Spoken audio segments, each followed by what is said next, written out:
భాగవతం ఎప్పుడు సంపూర్ణ జ్ఞానాన్ని ప్రసాదించే అపూర్వ ఘట్టం అది. పురాణాలన్నిటికీ ఏదో ఒక కారణం లేకుండా వేదవ్యాస మహర్షి ఆ పురాణాలకి పేర్లు పెట్టాడు అసలు ఆయన. అందులో వ్యాసుడు విష్ణు స్వరూపుడు. వ్యాసో నారాయణో హరిహి.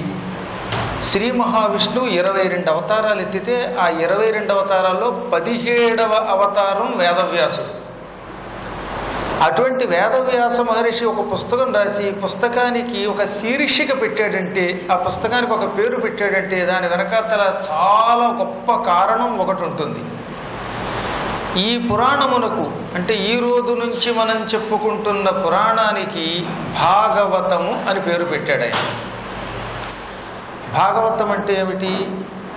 భగవతః ఇదం భాగవతం, భగవంతునికి సంబంధించినది అని అర్థం. ఈ పుస్తకమంతా పూర్తిగా భగవంతునికి సంబంధించింది. లౌకిక ఘట్టములు లేవు. కేవలం ఈ లోకంలో బ్రతకడానికి పనికి వచ్చే సుఖాలను మాత్రమే ఇచ్చే పుస్తకాలు కొన్ని ఉన్నాయి. వాటితో సంబంధం లేకుండా ఈ లోకంలో సుఖాలతో పాటు శాశ్వత జ్ఞానాన్ని కైవల్యాన్ని ప్రసాదించేటటువంటి పుస్తకం కనుక దీనికి భాగవతము అని పేరు పెట్టాడు ఆయన. భాగవతానికి భగవత్ సంబంధమైనది అని ఒక అర్థమే కాకుండా రెండో అర్థం ఏమిటంటే, అసలు భగవత్ సంబంధమైనది అవ్వాలంటే అందులో ఏముండాలి? భాగవతులు ఉండాలి. భాగవతానాం ఇదం భాగవతం. భగవంతుడికి ఒక లక్షణం ఉన్నది. నా కథ అండాయన, నా భక్తుల కథ అంటాడు ఆయన. అందువల్ల భాగవతం అంటే అసలు అర్థం ఏంటంటే భగవద్భక్తుల చరిత్ర. భక్తులుంటేనే భగవంతుడి గురించి లోకానికి తెలుస్తుంది. కాబట్టి ముందు భగవంతుడి గురించి తెలుసుకోవాలంటే ఆయన ఎక్కడుంటాడో ఏమిటో ఇవన్నీ వెతకక్కర్లేదట. ఆయనకి సంబంధించిన ఉపాసన చేసే భక్తులు ఎక్కడుంటే అక్కడే ఆయన ఉంటాడు కనుక భక్తుల చరిత్ర అంతా గుదిగుచ్చి ఒక పుస్తక రూపంలో మనకు అందజేస్తే అది భాగవతం అయ్యింది అన్నారు వేదవ్యాసుల వారు. అనగా మొత్తం మీద భాగవతం అంటే భగవంతుని భక్తుల యొక్క సాధన, వారి చరిత్ర, వారి ఉపాసనా విధానం, వారు ఎలా బ్రతికి లోకానికి ఏమి సందేశం ఇచ్చారో ఇందులో ఉన్నది. వీరి వంకతో భగవంతుడెత్తిన అవతారముల వర్ణనంతా ఇందులో ఉంటుంది. 5 లక్షణములుంటేనే దాన్ని పురాణం అంటాం. సర్గశ్చ ప్రతిసర్గశ్చ వంశో మన్వంతరానిచ వంశానుచరితంచేతి పురాణం పంచలక్షణం. ముందుగా సృష్టి ఎలా ప్రారంభమయ్యిందో ఇందులో ఉంటుంది. సృష్టి ఈ విధముగా ఆరంభమైనది అని వివరించాడు ఆయన. సృష్టి ఆరంభమైన తర్వాత అది కొనసాగాలిగా, దాని శాఖోపశాఖలు కొనసాగింపబడటం రెండవ భాగం. ఇందులో సూర్యుడి యొక్క వంశము, చంద్రుడి యొక్క వంశానికి సంబంధించిన రాజులు ఉన్నారు. సూర్యవంశపు రాజులు వైవస్వతమరు మొదలుకున్న రాజులంతా. చంద్రుడి నుంచి వచ్చిన బుధుడు, బుధుడి యొక్క కొడుకేమో పురూరవుడు. ఈ మహారాజుల చరిత్ర అంతా చంద్రవంశం. ఈ వంశములు ఇందులో ఎలా పుట్టాయి, ఆ వంశములు ఏ రాజులు ఉన్నారు అవి కూడా ఉంటాయి. అంటే సృష్టి ఉంది, ఆ సృష్టి యొక్క కొనసాగింపు ఉన్నది, వంశముల ఆవిర్భావం ఉన్నది, ఆ వంశముల యొక్క కొనసాగింపు అందులో పుట్టిన మహారాజుల చరిత్రలు ఉంటాయి. ఆ తర్వాత ఏమిటి, మన్వంతరములనే పేరుతో 14 మనువుల యొక్క చరిత్ర, ఆ మనువుల యొక్క వారసుల యొక్క చరిత్ర ఉంటుంది. ఈ 5 ఉంటే దానికి పురాణం. అందుకే పురాణం పంచలక్షణం. ఈ 5 లక్షణాల్లో ఏది లేకపోయినా పురాణం కాదు. ఈ 5 లక్షణములతో పాటు భాగవతము అని పిలువబడాలంటే అందులో మరొకటి ఉండాలి. అదే మత్స్య గాయత్రి మంత్రం. అసలు పురాణం ఎప్పుడూ గాయత్రి స్వరూపం. అందున శ్రీమద్భాగవతము గాయత్రి మంత్రాలలో కూడా మత్స్య గాయత్రి అని ఒకటి ఉన్నది. అది ఆది గాయత్రి మంత్రం. మొట్టమొదటి మంత్రం ఈ సృష్టిలో ఆది గాయత్రి మంత్రం. దానికి మత్స్య గాయత్రి అని కూడా పేరు.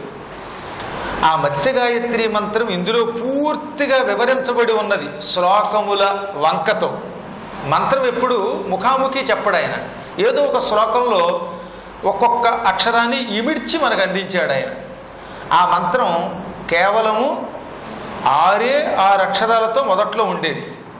ఈ 6 అక్షరములు బాలేదనుకుని ఆయన ఏం చేశాడు, మళ్ళీ దాన్ని భాగవతానికి 7 సంఖ్య అంటే చాలా ఇష్టం. అందుకని 7 అక్షరములుగా తీర్చిదిద్దాడు. అదే సత్యం పరం ధీమహి. అసలు మీరు భాగవతం అంతా ఎక్కడ చూడండి 7 అంకెతో పెడుతుంది, భారతం అంతా 9 సంఖ్యతో పెడుతుంది, 18 కలిపితే టోటల్ 9 వస్తుంది. భారతానికి దీనికి చాలా తేడా ఉన్నది సంఖ్యా విషయంలో మాత్రమే. భారతం పూర్తిగా అన్నీ కలిపితే అందులో ఎక్కడికి వెళ్ళినా చివరికి 9 వస్తుంది. ఒక్క భాగవతం అలా కాకుండా ఏదైనా 7 వస్తుంది. భారతం ధర్మ అర్థ కామ మోక్షములు 4 ఇస్తుంది, కానీ భాగవతం శాశ్వత కైవల్యం ఇస్తుంది, శ్రీ కైవల్యం ఇస్తుంది. శ్రీ కైవల్యానికి కైవల్యానికి కూడా తేడా ఉంది తెలుసునా? కైవల్యము అంటే భగవంతుని సన్నిధానానికి వెళ్ళి ఉండడం, మోక్షం ఆయనకి సంబంధించిన జ్ఞానమే. కేవలము అంటే అది మాత్రమే. కేవలస్య భావ కైవల్యం అంటే భగవంతుడు తప్ప మరొకటి లేదు అలా అనుకోగలిగితే దాన్ని కైవల్యం అంటాం. ఆ కైవల్యానికి వెళ్ళి కూడా తిరిగి భూలోకానికి వచ్చిన వాళ్ళు చాలామంది ఉంటారు. అలా తిరిగి రాకుండా ఉంటే దానికి శ్రీ కైవల్యం అని పేరు. ఇక్కడ మొదట్లో కొంచెం జాగ్రత్తగా వినాలి భాగవతం గురించి.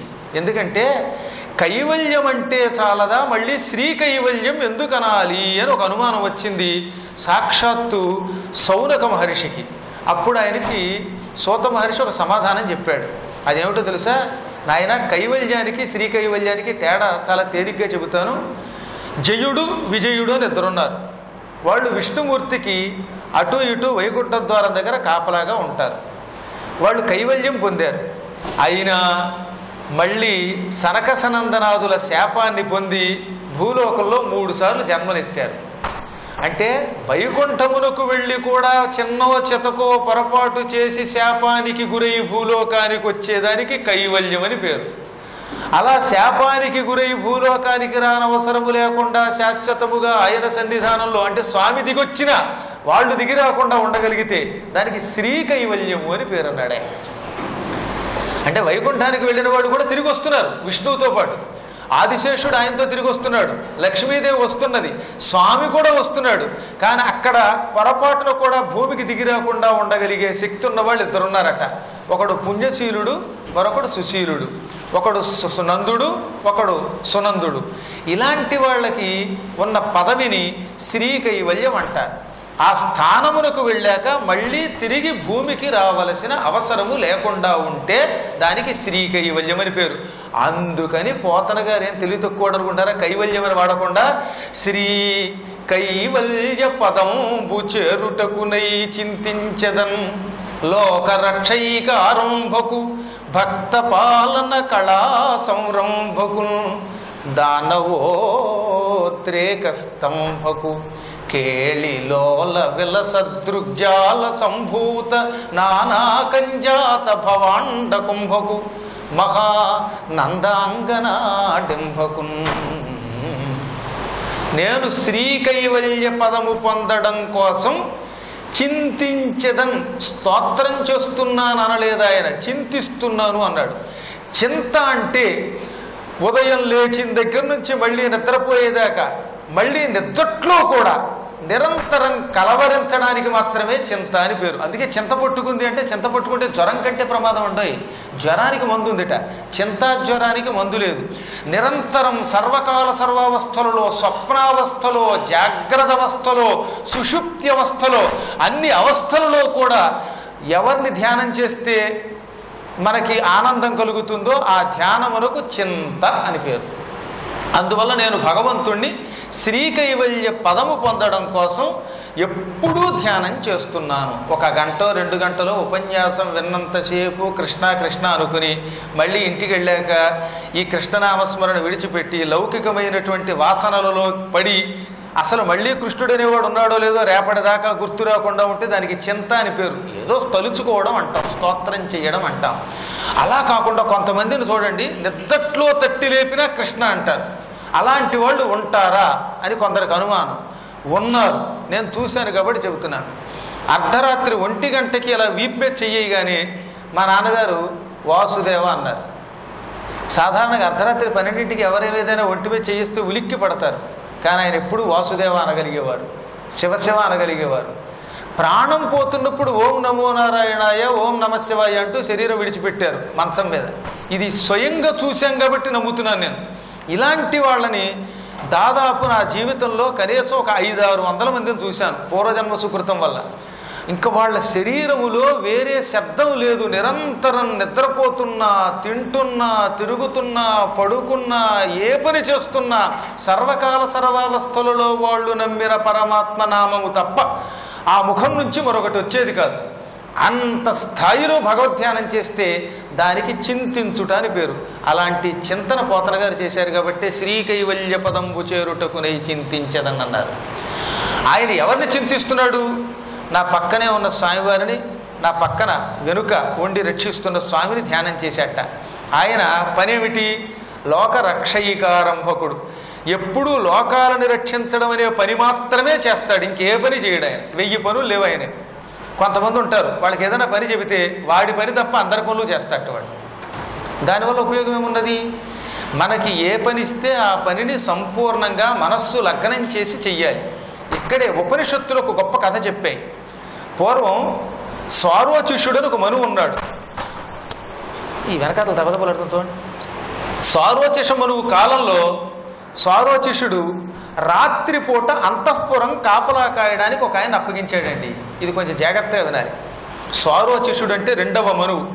ఈ మనువు కాలంలో అంతఃపురాన్ని రక్షించడానికి ఒక వ్యక్తిని రాత్రిపూట కాపలాగా పెట్టాడు. ఆ వ్యక్తి పొద్దున్నే లేచి, మహారాజా, రాత్రి నాకు ఒక కల వచ్చిందండి. ఆ కల ప్రకారం మీ రాజ్యం మీదకి శత్రువులు దండయాత్రకు వస్తున్నారు. నాకు కల వచ్చిందంటే అది ఎప్పుడు అసత్యం కాదు, నా కళలు నిజమై తీరతాయి. కాబట్టి ఒక 5-6 గంటల్లోనో 7 గంటల్లోనో శత్రువులు వస్తున్నారు, జాగ్రత్త అన్నాడు. వెంటనే రాజుగారు సైన్యాన్ని సిద్ధం చేశారు వాడి మాట మీద నమ్మకంతో. అన్నట్టే 5-6 గంటల్లో కొంతమంది ఎడారి ప్రాంతం నుంచి భయంకరులైన మ్లేచ్చులు వచ్చారు. ఆ మ్లేచ్చుల్ని సంసిద్ధంగా ఉన్నాడుగా సార్వచిషుడు యుద్ధానికి. ఈ కాపలవాడు ముందే చెప్పాడు కనుక నాకు కల వచ్చింది, శత్రువులు వస్తున్నారు, జాగ్రత్తగా ఉండండి అని చెప్పడం వల్ల, జాగ్రత్తగా ఉండడం వల్ల శత్రువులు చీల్చి చెండాడాడు. ఏమీ నష్టం ఆయన కలగలేదు. శత్రువులు జయించి చాలా సంతోషపడిపోయి ఈ కాపలవాడిని పిలిచి వాడికి ఒక 10,000 రూపాయలు ఇచ్చి, ఈ రోజు నుంచి నువ్వు ఉద్యోగం నుంచి పో అన్నాడు. నీకు ఉద్యోగం తీసేశాను అన్నాడు. వాడు తెల్లబోయి, ఇదేమిటండి, మీకు శత్రువుల గురించి చెప్పాను, ఎంత ఉపకారం చేశాను, నేనే కనుక మీకు నాకు ఇలా కల వచ్చిందని, ఆ కలలో శత్రువులు వచ్చి దాడి చేస్తారని చెప్పకపోతే అప్పుడు మీరు శత్రువులని సంసిద్ధంగా ఉండి ఎదిరించగలరా, జయం పొందగలరా? కాబట్టి నా వల్ల విజయం వచ్చింది, నా ఉద్యోగం తీయడం ఏమిటంటే, ఒరే నీకు కల ఎందుకు వచ్చింది అన్నట్ట. కల ఎవరికి వస్తుంది? నిద్రపోతే వస్తుంది. పురాణంలో కూర్చుని గురువుగారు నాకు కల వచ్చిందని మీరు అన్నారంటే అర్థం మీరు నిద్రపోతున్నారా, పురాణం వింటున్నారా? నిన్ను రాత్రిపూట కాపలాగా అంతఃపురం దగ్గర పెడితే నీకు అర్ధరాత్రి కల ఎందుకు వచ్చింది అంటే నువ్వు ఇచ్చిన కాపలా పని మాని నిద్రపోతున్నావు. నిద్రపోవడానికి కాదు నేను పెట్టుకున్నది, ఇంట్లో కూర్చుని కలలు కట్టు, నాకు చెప్పు, నీకు పారితోషికం ఇస్తాను, కాపలాకి వేరే పెడతాను అన్నాడు. ఇది సార్వచిష మనువు యొక్క కథ. ఎందుకు చెబుతున్నానంటే మనకి ఏ పని అప్పగిస్తే ఆ పనిని చేసి తీరాలి. ఆ పని మానేసి అడుదిరిగి ఇటుదిరిగి ఇతరుల మీద పెత్తనం చేయటం వల్ల వచ్చే ఉపయోగం లేదు. శ్రీమన్నారాయణుడు లోకరక్షణ అనే ఒక కార్యక్రమమును ఆరంభించి దానిని ఎవరు అడిగినా అడగకపోయినా నిరంతరం ఆ పనిని మాత్రమే చేస్తాడు. సర్వకాల సర్వావస్థలలో లోకరక్షణ ఆయన లక్షణం. అందుకే ఆయనకి గోవిందుడు అని పేరు. గోవిందుడు అంటే పోషించువాడు, రక్షకుడు అని అర్థం అన్నమాట. ఈ విధంగా ఆ పనిని మాత్రమే చేస్తాడు కనుక లోక రక్షాకారంభకుడు ఆయన. 2వది భక్తపాలన కళా సంరంభకుడు. భక్తుల్ని పరిపాలించేవాడే రక్షించగలడు. భక్తుల్ని పరిపాలించడం ఒక గొప్ప కళ. గజేంద్ర మోక్షం వస్తుంది కదా, శ్రీకృష్ణ అని పిలవగానే, నారాయణ అనగానే అసలు ఏమి పేరు తలుచుకోకపోయినా రక్షించమంటే తనను తాను మరిచి భార్యకు కూడా చెప్పకుండా వస్తాడు ఆయన. దీనికి కళా సంరంభము అని పేరు. భక్తులు పిలిస్తే తనను తాను మరిచిపోయి ఎక్కడ ఉన్నాననే విషయాన్ని మరిచిపోయి సంభ్రమంతో వచ్చే లక్షణం ఉన్న భగవంతుడు భక్త పాలన కళా సంరంభకుడు. పిలవగానే పిలిచారా అండి, వస్తానండి. నాయన ఒకసారి రాని పిలిచామనుకోండి, అన్నం తింటున్నాను ఒకసారి, చేయి కడుక్కుంటున్నాను ఒకసారి, ఈలోపు ఈ గురువు గారికి కాళ్ళు నెప్పుట్టి వెళ్ళిపోవలసిందే. అప్పుడు ఆ వచ్చేవాడి వల్ల ఉపయోగం ఏమున్నది మనకి? శ్రీమన్నారాయణుణ్ణి చూచి నేర్చుకోవలసింది ఏమిటంటే పిలిచి పిలవగానే లక్ష్మీదేవికి చెప్పకుండా, గరుత్మంతుడికి చెప్పకుండా, శంఖచక్రాలు పుచ్చుకోకుండా, పరివారాన్ని పిలవకుండా అన్నీ విడిచిపెట్టి మహాసంభ్రమముతో వచ్చేసాడు ఆయన. అది భక్తపాలన కళా సంరంభము అంటే. దానవోద్రేక స్తంభకుడు రాక్షసుల యొక్క ఉద్రేకాన్ని నాశనం చేస్తాడు. దానవులు అంటే మన మనస్సులో నిరంతరం పుడుతూనే ఉంటారు. మన మనస్సులో రకరకాల కోరికలు పుడుతున్నాయి. ఈ కోరికల్ని దానవులు అంటారు. మనలో ఉన్న అపవిత్రమైన కోరికలను, ఉద్రేకాన్ని అదుపులో పెట్టేవాడని ఒక అర్థం. లోకములను నాశనము చేసే లోకకంటకులైన రాక్షసులను సర్వకాల సర్వావస్థలలో అదుపులో పెట్టేవాడని ఒక అర్థం. దానవ వినాశకుడు, దేవతా రక్షకుడు ఆయన. కేళిలోల విలసదృగ్జాల సంభూత నానా కంజాత భవాండ కుంభకుడు. కంజాత భవ, కంజాతం అంటే తామర పువ్వు, అందులోంచి భవ పుట్టింది. తామర పువ్వులోంచి ఎవరు పుట్టారు? బ్రహ్మ పుట్టాడు. బ్రహ్మ అండం, బ్రహ్మాండం. ఈ లోకాన్ని బ్రహ్మాండం అంటాం. బ్రహ్మాండం అనడానికి ఆయన కంజాత భవాండ కుంభకుడు అన్నాడు ఆయన. నానా కంజాత భవాండ కుంభకుడు. పైగా ఒక బ్రహ్మాండం కాదట, ఎన్ని బ్రహ్మాండాలు ఉన్నాయో ఈ లోకంలో, అనేక కోటి బ్రహ్మాండాలు ఉన్నాయి. ఇన్ని బ్రహ్మాండాలని ఆయన చాలా సరదాగా, అవలీలగా అలా చూచి సృష్టిస్తాడు. ఆయన అలా చూశాడంటే బ్రహ్మాండాలు పుడతాయి. అందుకే విలసదృగ్జాల సంభూత, కేవలం చూపులతో సృష్టిస్తాడు. సరదాగా చూసి, హాస్యంగా చూచి, వేళాకోళంగా చూసి బ్రహ్మలోకాలను సృష్టించగలడు ఆయన. ఒక పని చెయ్యాలంటే, ఒక్క కళ్ళజోడు పెట్టి తయారు చేయాలంటే ఎంతకాలం కష్టపడతాం మనం? ఇలాంటి బల్ల తయారు చేయాలంటే దానికి ఎంత సమయం పడుతుంది? ఒక మైకు తయారు చేయాలంటే ఎంత సమయం పడుతుంది? ఆ మైకును మళ్ళీ రీసౌండ్ రాకుండా ఆపరేట్ చేయడానికి ఆయన ఎంత యాత్ర పడుతున్నాడు పాపం. నేను ముందుకి వెనక్కి దాన్ని అడ్జస్ట్ చేసుకోవడానికి ఎంత యాత్ర పడతాం. కానీ ఆయన అలా కదట, అలా చూస్తాట లోకాలన్నీ పుడతాయట. ఎంత కష్టం అది అంటే, అంత అవలీలగా సృష్టిలో ఉన్న అనేక బ్రహ్మాండాలని సృష్టించగలడు ఆయన. ఇక ఆఖరి పదం అందంగా వేశాడు ఆయన. మహానందాంగనాడింభకుడు. నందుని యొక్క సుందరి యశోదాదేవి యొక్క కొడుకు అని ఒక అర్థం. మహా ఆనందాంగనాడింభకుడు. పరమాత్ముడు ఆనందంతో పుట్టినవాడు. పరమాత్ముడు ఎవరి వల్ల పుట్ల, తనంత తానే ఒక ఆనందం పొంది ఆ ఆనందంతో ఒక రూపం ధరించాడు. అందుకే పరమాత్ముడిని రసో వై సహ అంది వేదం. సహ అంటే అతడు, అతడంటే పరమాత్మ.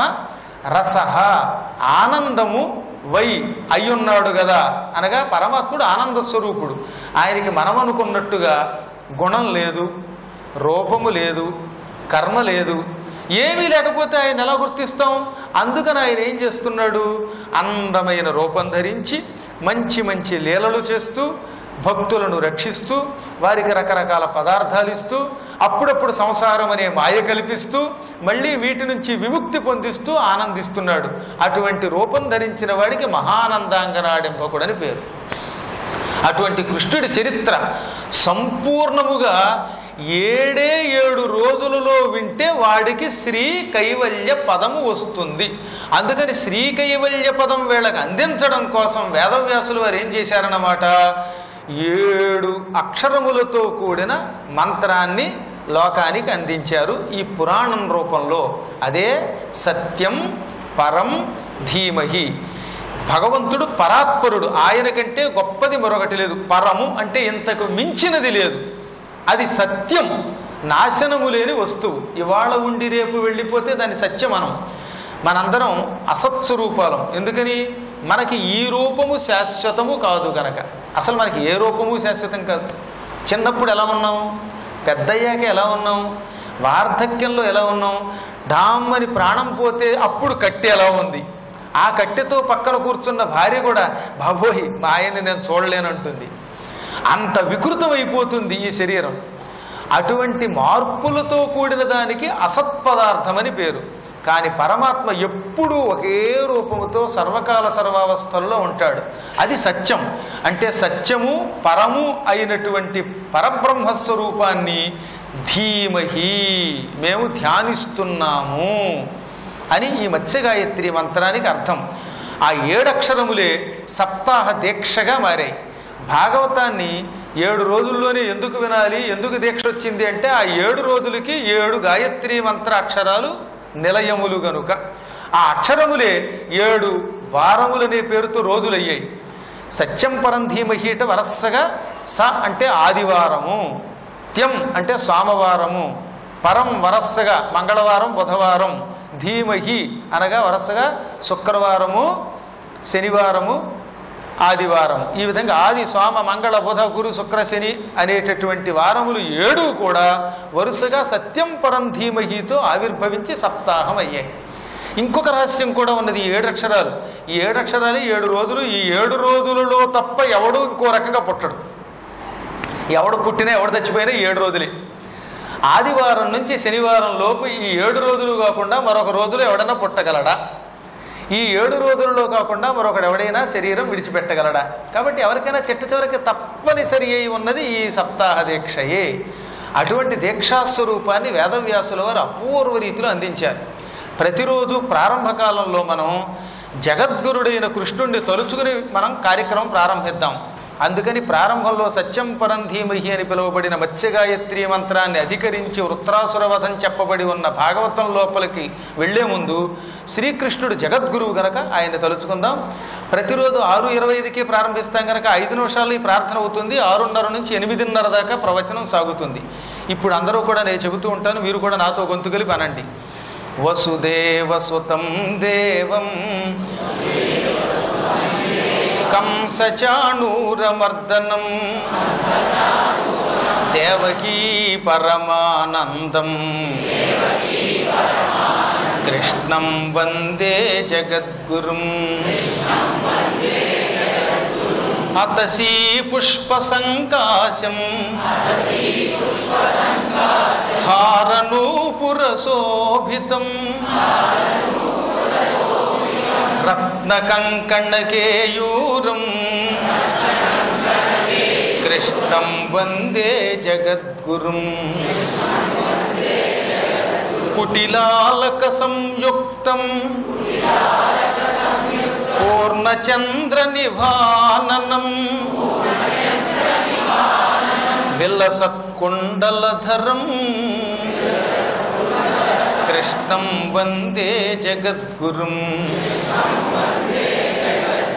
మందారగంధ సంయుక్తం చారుహాసం చతుర్భుజం బర్హి పింఛావచూడాంగం కృష్ణం వందే జగద్గురుం ఉత్ఫుల్ల పద్మపత్రాక్షం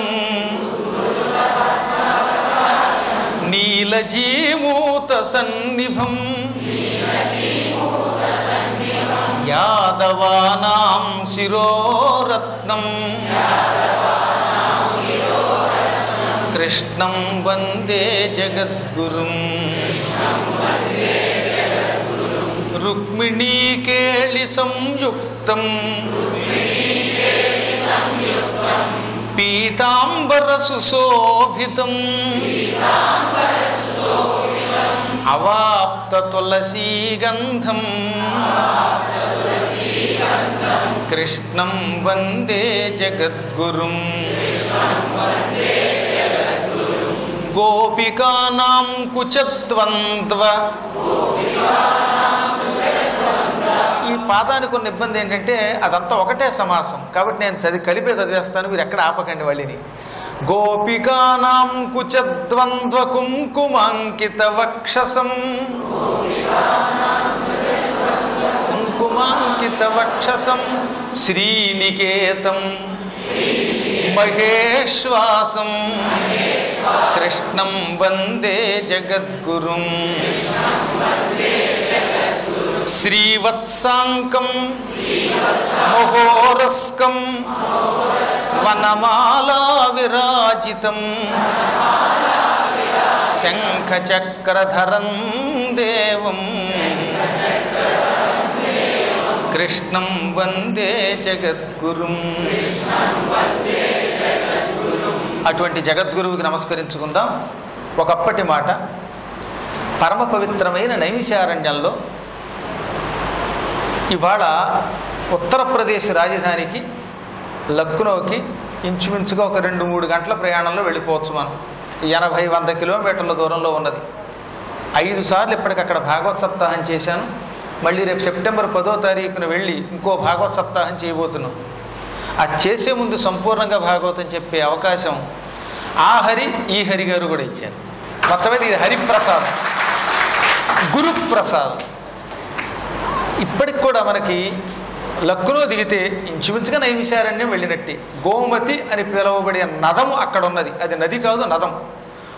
పడమర పుట్టి తూర్పుగా ప్రవహిస్తే దానిని నది అంటారు. అందుకే కృష్ణ, గోదావరి, గంగా ఇవన్నీ పడమర కనులలో పుట్టి తూర్పుకు ప్రవహించి తూర్పున ఉన్న సముద్రంలో, పూర్వ సముద్రంలో కలుస్తున్నాయి. ఇప్పుడు పూర్వ సముద్రాన్ని బంగాళాఖాతం అంటున్నాం మనం, అందులో కలుస్తాయి. ఇవి నదులు. అలా కాకుండా తూర్పున పుట్టి పడమరకి ప్రవహించి పశ్చిమ సముద్రంలో కలిస్తే దానికి నదము అని పేరు. అనగా గోమతి, నర్మద ఇవి అరేబియా సముద్రంలో కలుస్తున్నాయి కనుక ద్వారక దగ్గర వీటికి నదములు అని పేరు. అదనమాట నదీ నదాలు అనే శబ్దాల్లో అర్థం అది, ఆ ప్రవాహంలో తేడా. గోమతి నైమిషారణ్యంలో ప్రవహిస్తున్న గొప్ప నదం. బ్రహ్మదేవుడి కమండలము నుంచి భూమి మీదకి ఉద్భవించిన నదముగా దానికి బ్రహ్మపురాణంలో ఒక గొప్ప కథ ఉన్నది. చాలా గొప్ప పవిత్రమైన నదం. ఆ నదం ప్రవహించే స్థలం నైమిషారణ్యం. అది దేవతలు కూడా నిరంతరం నివసించే స్థలం. అందుకే భాగవత ప్రారంభంలోనే నైమిషే అనిమిష క్షేత్రే మునయః సౌనకాదయః సత్రం స్వర్గాయ లోకాయ సహస్ర సమమాసత. అనిమిష క్షేత్రమైన నైమిషారణ్యములో అని ఎత్తుకున్నారు. నైమిషం దేవతలు నివసించే స్థలం. దేవతలకి రెప్పపాటు ఉండదు. ఇలా చీటికి మనం కంటి మీద రెప్పేస్తాం కదా, దానికి నిమిషము అని పేరు. అలా నిమిషము లేకపోతే దానికి అనిమిషము అని పేరు. దేవతలకి ఈ రెప్పపాటు ఉండదు, అందుకని వాళ్ళని అనిమిషులు అన్నారు. అనిమిషులు అని పేరు కలిగిన దేవతలు తమయంత తాము ఇష్టపడి నివసించే దివ్యస్థలము నైమిషారణ్యం. ఆ స్థలం ఎంతోమంది మహానుభావులైన ఋషులకు ఆలవాలం. 88,000 మంది ఋషులు ఆ నైమిషారణ్యంలో ఒకసారి సమావేశమై 1000 సంవత్సరములు యజ్ఞం చేశారు. సహస్ర సమమాసత అన్నారు. అంటే 1000 సంవత్సరములు జరిగింది ఆ యజ్ఞం. ఏకంగా 1 రోజు 2 రోజులు కాదు, నిజంగా 1000 సంవత్సరాలు యజ్ఞం చేయడం అంటే ఎంత కష్టమో ఆలోచించండి. గట్టిగా 1 వారం రోజులు, ఒక 40 రోజుల కార్యక్రమం అంటేనే ఎంతో మంది మార్పులం ఉంటే కానీ అవ్వదు. అందులో ఏ క్షణంలో ఏది తేడా వచ్చినా ఆ పనిలో లోపం వస్తుంది. అటువంటిది ఆ రోజులలో కేవలం అరణ్యంలో 88,000 మంది ఋషులు 1000 సంవత్సరాలు యజ్ఞం చేశారు. అది నిజంగా తపశ్శక్తి అన్నమాట. పైగా సశరీరముగా స్వర్గానికి తీసుకెళ్లే యజ్ఞం అన్నారు. బ్రహ్మపురాణంలో అయితే శరీరముతో స్వర్గానికి వెళ్ళడం కోసం చేసే యజ్ఞమునకు సత్రయాగం అని పేరు. సత్రయాగం ఎప్పుడు దీర్ఘకాలం చేయబడాలి. 6 నెలల కంటే ఎక్కువ కాలం సాగితే ఆ యజ్ఞానికి సత్రయాగం అని పేరు. 6 నెలల లోపు జరిగే యజ్ఞాన్ని సత్రం అనకూడదు అని బ్రహ్మాండ పురాణంలో ఉంది. కాబట్టి 1000 ఏళ్ళు చేశారట వాళ్ళు. ఒక యజ్ఞం చేయాలంటే ముందు స్థలం గొప్పదై ఉండాలి, పవిత్ర స్థలం కావాలి. అందుకనే ఒకప్పుడు ఋషులంతా కలిసి బ్రహ్మదేవుడి దగ్గరికి వెళ్ళి, బ్రహ్మదేవ రాబోతున్నది కలియుగం, ఆ కలియుగంలో మేము అందరు మానవులతో కలిసి ఉండలేం, మేము యజ్ఞాలు చేసుకుంటూ పురాణాలు వింటూ పవిత్రంగా గడపడానికి ఒక మంచి స్థలం ఉంటే ఇమ్మని అడిగారు. అప్పుడు ఆయన ప్రస్తుతం భూమండలంలో అలాంటి స్థలం లేదు, నేను మీకోసం అలాంటి స్థలాన్ని ఏర్పాటు చేస్తాను అని వెంటనే మనస్సంకల్పంతో ఒక చక్రాన్ని సృష్టించాడు. అందుకే బ్రహ్మ మనోమయ చక్రం అంటారు దానిని. ఆ విషయం తెలియక చాలామంది విష్ణు చక్రం అని వాడుతున్నారు. విష్ణు చక్రం అనే పదం ఏ పురాణంలోనూ లేదు. బ్రహ్మ మనోమయ చక్రం, ఆయన మనస్సంకల్పముతో ఆ మనస్సుతో కూడిన చక్రం ఒకటి పుట్టింది. ఆ చక్రాన్ని బ్రహ్మగారు ఇంత చక్రం అన్నమాట, బండి చక్రం లాంటి చక్రం, దాని మధ్యలో తయారు చేయబడిన ఆకులు ఉంటాయి, చెక్క ఆకులు, చుట్టూతో ఇనప బద్దీ ఉంది. ఆ ఇనప బద్దీని చుట్టూతో ఎడ్ల బండిని చూసారా పూర్వకాలంలో మీరు? ఎడ్ల బండు ఇప్పటికి వెళ్ళే టైర్లు కాకుండా చెక్కతో తయారు చేసిన చక్రం, దాని చుట్టూత ఆ చెక్క పాడవకుండా ఉండడానికి ఇనుప బద్దీ ఒకటి ఉండేది అనమాట, కమ్మి. ఆ కమ్మీని సంస్కృతంలో నేమి అంటారు. అలా నేమి అమర్చబడిన ఒక చక్రాన్ని బ్రహ్మ నేల మీదకి దొర్లించి, ఈ నేమి ఎక్కడ ముక్కలై పడిపోతే ఆ స్థలం పవిత్ర స్థలం అవుతుంది, అక్కడ మీరు నిశ్చింతగా కలి ప్రభావానికి భయపడకుండా యజ్ఞాలు చేసుకోండి, తపస్సులు చేసుకోండి, పురాణాలు వినండి అని ఆ చక్రాన్ని కిందకి దొర్లించాడు. ఆ చక్రం వెంట మహావేగంగా యోగశక్తితో ఆకాశ మార్గాన ఈ ఋషులంతా వచ్చారు. ఆ చక్రం అన్ని లోకాలు దాటుకుని బ్రహ్మలోకం నుంచి భూలోకం దాకా వచ్చి, ఇప్పుడు భూలోకంలో మనం నైమిశారణ్యం అంటున్నామే లక్కునో దగ్గర, అక్కడికి వచ్చి ఢామ్ అనే శబ్దంతో ముక్కలై పడిపోయింది. పడిపోగానే ఆ చుట్టూతో ఉన్న నేమి ఇనప బద్ది తుక్కుతుక్కైపోయింది.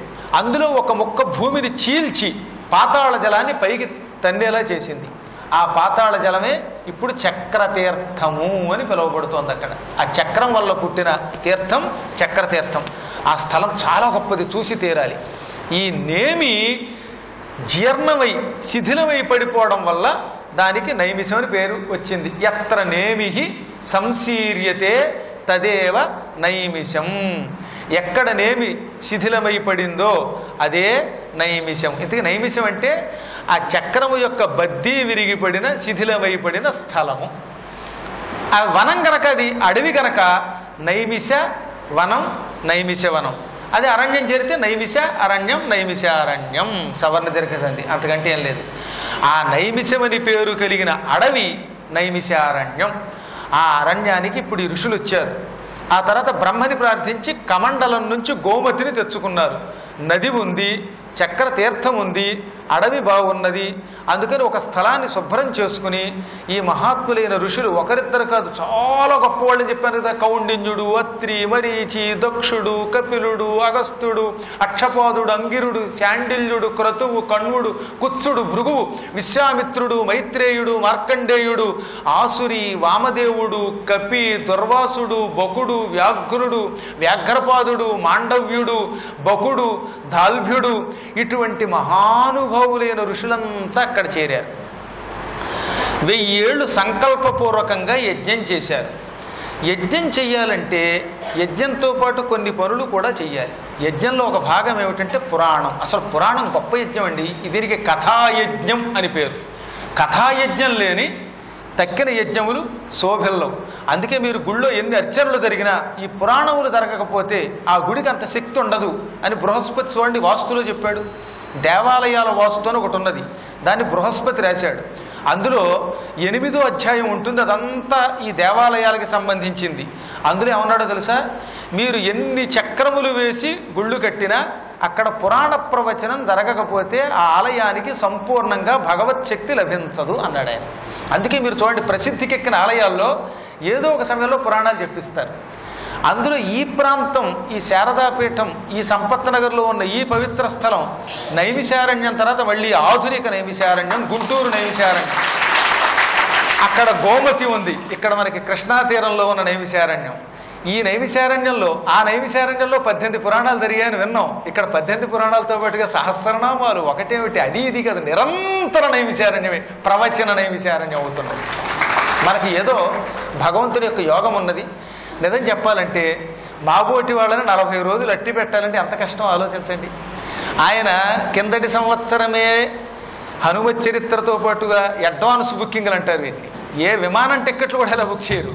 పండితుల్ని ఆకట్టుకోవాలంటే ఈ డబ్బుతో ఎవరు ఆకట్టుకోలేరు. భక్తితో, అభిమానంతో, వినయంతో ప్రవర్తనకు మాత్రమే మేము లొంగుతాం, ఇంక దేనికి లొంగం. ఇంచుమించుగా ఈనాడు ఆధునిక కాలంలో నువ్వా నేనానని లోకంలో ప్రవచనం చేసే వాళ్ళందరినీ ఇక్కడికి రప్పించడానికి చాలా కష్టపడాలి. ఆ కష్టం చాలా తేలికగా ఎందుకు జరుగుతోందంటే 45 రోజులు అన్నీ విడిచిపెట్టి ఎందుకు ఉంటున్నామంటే స్థలము, స్థలాన్ని నిర్వహించే వ్యక్తుల యొక్క పవిత్రత, దాంతోపాటు మీరు కూడా. ఎందుకంటే భక్తులు శ్రద్ధగా ఉంటే భగవంతుడు దిగొస్తాడు. భగవంతుడికి భక్తులంటే చాలా ఇష్టం. శ్రద్ధగా వినే భక్తులుంటే వాళ్ళంతటా వాళ్ళే గురువులు దిగొస్తారు. అలా ఇక్కడ ప్రవచనం సాగుతున్నది. ఎందుకు చెబుతున్నానంటే ఆ మహానుభావులు యజ్ఞముతో పాటు ఈ జ్ఞానయజ్ఞం, కథాయజ్ఞం కూడా చేసుకునేవారు. మొదట్లో వాళ్ళల్లో వాళ్ళు పురాణాలు చెప్పుకునేవారు. కానీ వారి అదృష్టవశాత్తు కొంతకాలం యజ్ఞం సాగాక ఒకనాడు అక్కడికి సూర్యోదయ సమయంలో సూత మహర్షి వేదవ్యాసుని శిష్యులలో కల్లా ప్రధాన శిష్యుడు, ఆయనకి రోమహర్షణుడు అని కూడా పేరు. ఇద్దరున్నారు, తండ్రి కొడుకు. ఒక ఆయన రోమహర్షణుడు, ఆయన కొడుకు రౌమహర్షణి. ఈ ఇద్దరు గురించి మనకి భాగవతంలో వస్తుంది. తండ్రి కొడుకు ఇద్దరు కూడా గొప్పవాళ్ళే, ఇద్దరికీ సూతుడనే పేరు, అది స్థానం పేరు అన్నమాట. ఆయనకిటండి రోమహర్షణుడు అని పేరు ఆ సూత మహర్షికి. ఆయన పురాణం చెబుతూ ఉంటే వెంట్రుకలు నెక్కబొడుచుకుంటాయి, అంత ఆనందం కలిగేలా పురాణం చెప్పగలడు. కొందరు పురాణం చెబుతూ ఉంటే ఇంకా ఇంకా విందామనిపిస్తుంది, కొందరు పురాణం చెబుతూ ఉంటే కుర్చీలోంచి లేచి బయటికి వెళ్ళాలనిపిస్తుంది. ఆ మహాత్ముడు పురాణం చెబుతూ ఉంటే ఇంకా ఎన్ని గంటలైనా విందాం అనుకునేవారట. అంత రోమహర్షణంగా పురాణం చెప్పటం వల్ల ఆయనకి ఆ పేరు సార్థకం అయిపోయింది. అసలు పేరు ఉగ్రశ్రవుడు అంటారు ఆయన. ఉగ్రశ్రవ, ఉగ్రశ్రవ శబ్దానికి కూడా అదే అర్థం. ఆయన చెబితే వినేవాడు, ఈయన చెప్పడానికి ఆశ్చర్యపోవాలి తప్ప వినేవాళ్ళు ఎంతసేపు అయినా చెవులు రెక్కముడిచి వినేవారు. చెవులు ఎక్కువసేపు వినలేవు. 1 గంట పర్వాలా, 2 గంటలు పర్వాలేదు, 2.5 గంటలు ఇంకా అక్కడి నుంచి మొదలవుతుంది. 3వ గంట చెప్పడం మొదలైతే ఎక్కడెక్కడికో వెళ్ళిపోతుంది చెవి. టింగ్ టింగ్ అని ఈ పక్కన సెల్ ఫోన్ ఒకటి మోగుతూ ఉంటుంది, ఇంటికి పరిగెత్తుకుపోతూ ఉంటారు. అంటే చెవులకి ఎక్కువసేపు వినే ఓపిక ఉండదు. కానీ కఠినముగా ఎన్ని గంటలైనా వినడానికి చెవుల్ని కనుక మనం ఆయత్తపరిస్తే ఆ చెవులు కలిగిన వాడు ఎవడన్నా ఉగ్రశ్రవుడే. అన్నేసి గంటలు వింటారంటే విన్నారు. మేము చూస్తున్నాం కదా, మాతో పాటు సప్తాహానికి వచ్చినప్పుడు భాగవతంలో పొద్దున 4 గంటలు, సాయంత్రం 4 గంటలు చెప్పేవాడిని. 8 గంటలు ఉపన్యాసం విన్నారంటే వాళ్ళంతా ఉగ్రశ్రవులే. అంత బాగా ఈయన తాను చెబుతూ ఇతరులకు చెబుతూ వాళ్ళ చెవుల్ని తన చెవుల్ని కూడా ఆకట్టుకునేలా చేసే మహాత్ముడు. అటువంటి సూత మహర్షి ఒక రోజున అక్కడికి వచ్చాడు. తయేకదాతు మునయ ప్రాతర్హుతహుతాగ్నయ. ఒకనాడు సూత మహర్షి యాత్రలు చేసుకుంటూ వ్యాసుణ్ణి తలుచుకుంటూ నైమిషారణ్యం రాగానే ఆ సమయంలో సంధ్యావందనాదులు పూర్తి చేసుకుని అప్పుడే యజ్ఞాన్ని పూర్తి చేసుకున్నారట. ప్రాతకాలంలో చేసే యజ్ఞం పూర్తి చేసుకున్నారు. అందుకే ప్రాతర్హుతహుతాగ్నయ. ఉదయం పూట అగ్నులను వ్రేల్చి ఆ తర్వాత ఏం చేద్దాం అనుకుంటున్న సమయానికి సూతుడు వచ్చాడు. వెంటనే వీళ్ళు లేచారు. పౌరాణికుడు వచ్చాక ఎంత గొప్పవాడైనా లేచి నిలబడాలని ఒక శాస్త్రం ఉన్నది. అది కూడా మీరు భాగవతంలో దశమస్కంధంలో బలరాముడి తీర్థయాత్ర ఘట్టంలో చెప్పుకుందాం, ఇప్పుడు చెప్పను. కానీ అందువల్లే ఇంతమంది మహానుభావులు సూతుడిని చూడగానే లేచి నిలబడి భక్తితో అర్ఘ్యమిచ్చి, పాద్యమిచ్చి, ఆచమన జలమిచ్చి, దర్భాసనమిచ్చి కూర్చోబెట్టారు. ఇప్పటికీ కూడా నైమిషారణ్యంలో సూత మహర్షి కూర్చుని 18 పురాణాలు చెప్పిన సూత్ గద్ది అనే ప్రదేశం ఉన్నది. సూతుని యొక్క ఆసనం అది. ఆ ఆసనం జాగ్రత్తగా అట్టే పెట్టారు. ఆ చెట్టు దగ్గరికి వెళ్ళి మనం స్వయంగా చూడవచ్చు. అదిగో అక్కడ ఆయన్ని కూర్చోబెట్టి ఆ తర్వాత మెల్లిగా ఆయన్ని అడిగారు ప్రశ్నలు అన్నమాట. స్వామి, మా అదృష్టం కలిపురుషుడు ఎక్కడొచ్చి మమ్మల్ని పీడిస్తాడో అని భయపడి బ్రహ్మ దగ్గరికి వెళ్ళాం. ఆయన అనుగ్రహంతో ఈ దివ్యస్థలం మాకు లభించింది. ఈ స్థలంలో యజ్ఞం చేస్తూ నీలాంటి మహానుభావుల ద్వారా పురాణం వినాలనుకుంటున్నాం. ఎంతలో మా అదృష్టవశాత్తు పిలిచినట్లుగా నువ్వే వచ్చావు. గురువులు తమయంత తాము రావడం తమ అదృష్టం అన్నారు వాళ్ళు. నీవు కొంతకాలం మా దగ్గర ఉండి భాగవత కథలు వినిపించు. భాగవతం నువ్వే చెప్పాలి. ఎందుకు చెప్పాలో తెలిసిన, భాగవతం చెప్పడానికి కొన్ని అర్హతలు కావాలట. మన్నాడవు చిరకాలం కన్నాడవు పెక్కులైన గ్రంథార్థంబుల్ విన్నాడవు వినదగినవి ఉన్నాడవు పెద్దలొద్ద ఉత్తమ గోష్ఠిన్. భాగవతం చెప్పేవాడికి 16 ఏళ్ళు నిండాలి.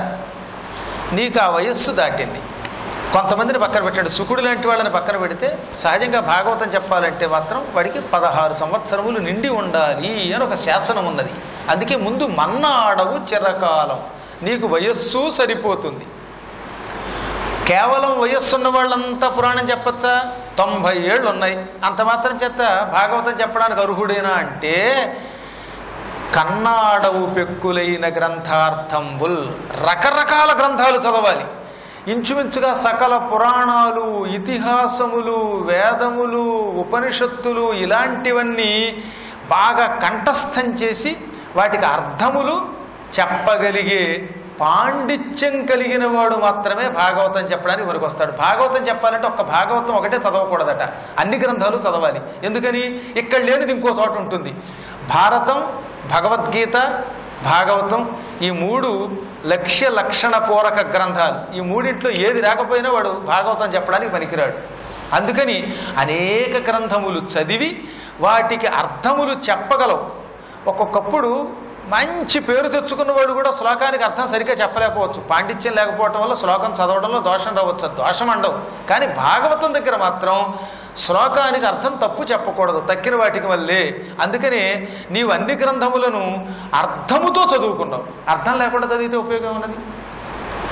తర్వాత మూడవ లక్షణం ఏమిటో తెలుసా? విన్నాడవు వినదగినవి. అన్నీ విన్నామని లేదు, ఏది వినాలో అదే విన్నావు. వినదగినవి వినాలట. చాలా చెబుతూ పోతూ ఉంటారు ఎన్నో చోట్ల, అవన్నీ వినడం కాదట. అందులో తగినవి మాత్రమే విని తగనవి వినకూడదు. అనగా ఇందులో ఒక గొప్ప అంతరార్థం ఉంది. మీరు పురాణం వింటున్నారు, మధ్య మధ్యలో ఒక్కొక్కప్పుడు హాస్యం కోసం ఏవో బయట కథలు వస్తాయి, కబుర్లు. అవి విడిచిపెట్టేయండి, అవి తాత్కాలికంగా సంతోషం కలిగిస్తాయి. ఇందులో ఏది అవసరమో అది బుర్రలో వేసుకోండి. పిట్ట కథలేమో కంఠస్థం చేసి అసలు సరుకంతా విడిచిపెడితే అటువంటి వాడు శ్రవణము చేసిన వాడు కాదు. అందుకే వినదగినవి మాత్రమే వినాలి. వ్యాసుడంతటి వాడు చెప్పినప్పుడు కూడా ఒక్కొక్కసారి లౌకిక విషయాలు చెప్పవలసి వస్తుంది. అందుకని సూతుడు ఏం చేశాడు? అలాంటివి ఉంటే తీసేశాడు. ఏది వినాలో అదే విన్నాడు. అందుకే నువ్వు ఏది వినాలో అది విని అనవసరమైనవి పక్కన పెట్టావు. అలా వినదగినవి విన్నవాడే పురాణం చెప్పాలి, భాగవతాన్ని. అంటే ఇక్కడికి ఎన్ని ప్రధాన లక్షణం? ఎక్కువ కాలం జీవించాలి, గ్రంథాలు చదివి అర్థం తెలుసుకోవాలి, పెద్దవాళ్ళు చెబుతున్నప్పుడు